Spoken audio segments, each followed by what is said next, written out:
Compost green సెల్లర్లో apply చేస్తాం. Phase 1 phase 2 phase 1 అంటే అది కంపోస్ట్ మొత్తం అంతా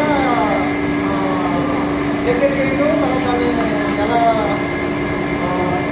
కొన్ని ఇంగ్రీడియంట్స్ మిక్స్ చేసి దానికి కావాల్సిన క్యాపిటల్ డెవలప్ చేసి ఫర్మెంటేషన్ అనేది ప్రక్రియ అని జరుగుతుంది. ఫేజ్ 1 ఫర్మెంటేషన్ ప్లస్ బ్యాక్టీరియా అంటే మొత్తం కంపోస్ట్ అంతా రెడీ చేస్తారు. ప్లేస్ ఈ ప్లేస్లో ప్యాకేజ్ అయిపోయినాక ప్లేస్కి వచ్చేటప్పుడు మైసీలో యాడ్ చేస్తారు. అగార్గస్ మైసీలో అంటే శిలీంధ్రాన్ని కంపోస్ట్ యాడ్ చేస్తారు. ప్లేస్ చేస్తుంది. ఈ కంపోస్ట్ ఉన్న ఎనర్జీని అంతా తీసుకుని అది గ్రో అవుతుంది.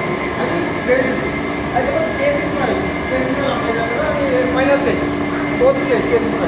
ఈ 4th స్టేజ్లో కేసెస్ అప్లై చేసినప్పుడు కేసెస్లో 7 days రన్ అవుతుంది. అయిపోయినాక షూటింగ్ అనేది స్టార్ట్ అవుతుంది. మొత్తం ప్రాసెస్ క్వాలిఫై. ఇప్పుడు మనకు ఫేజ్ 3 అనేది మీకు ఒకసారి చూడతా, తర్వాత కేసింగ్ అనేది చూడతా, షూటింగ్ అనేది చూడతా. ఫస్ట్ స్పాంగా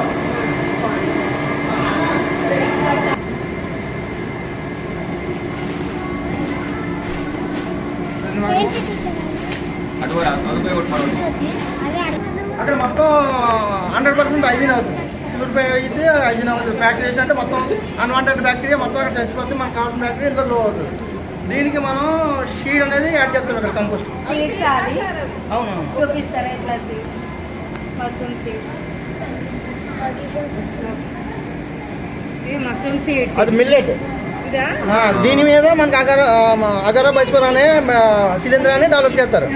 అది అందులో ఉన్న న్యూట్రిషన్ తీసుకుని అది గ్రో అవుతుంది మైసీలియం అనేది. అట్ ద సేమ్ టైం ఇక్కడ కూడా సేమ్ ప్రాసెస్ జరుగుతుంది. దీంట్లో ఉన్న ఎనర్జీని న్యూట్రిషన్స్ తీసుకుని మొత్తం మైసీలియం స్ప్రెడ్ అవుతుంది దీనికి. ఈ ప్రాసెస్ 12 days.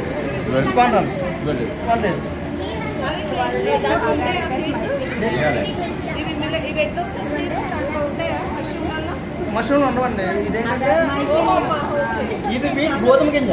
దీని మీద ఈ అగర్గస్ బైస్పర్ అనే శిలీంధ్రాన్ని డెవలప్ చేస్తారు. అదేమవుతుంది అంటే ఇందులో న్యూట్రిషన్ తీసుకుని మైసీలియం గ్రో అవుతుంది.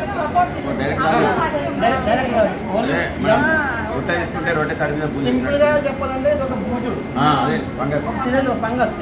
దీన్నే డెవలప్ చేస్తారు, దీన్నే ఫ్రూటింగ్ చేస్తారు. మనం తినేది కూడా శిలీంధ్రమే, మష్రూమ్ అనేది. ఇది 12 days ప్రాసెస్ అండి. వీట్ సీడ్స్ ఉంటే ఇందులో మిల్లెట్ కూడా ఉంటుంది. 2 రకాలు. ఇది 12 days ప్రాసెస్. 12 days తర్వాత మొత్తం ఈ మైసీలియం స్ప్రెడ్ అయిపోతుంది. కంపోస్ట్ అంతా వైట్ అయిపోతుంది. అయిపోయినాక 12 days తర్వాత కేసింగ్ అప్లికేషన్ మనం కేసింగ్ ప్రిపేర్ చేసుకోవాలి. ఓకే, ఇక్కడ దాకా మీకు అర్థమైంది. ఫేజ్ 3 అలాగా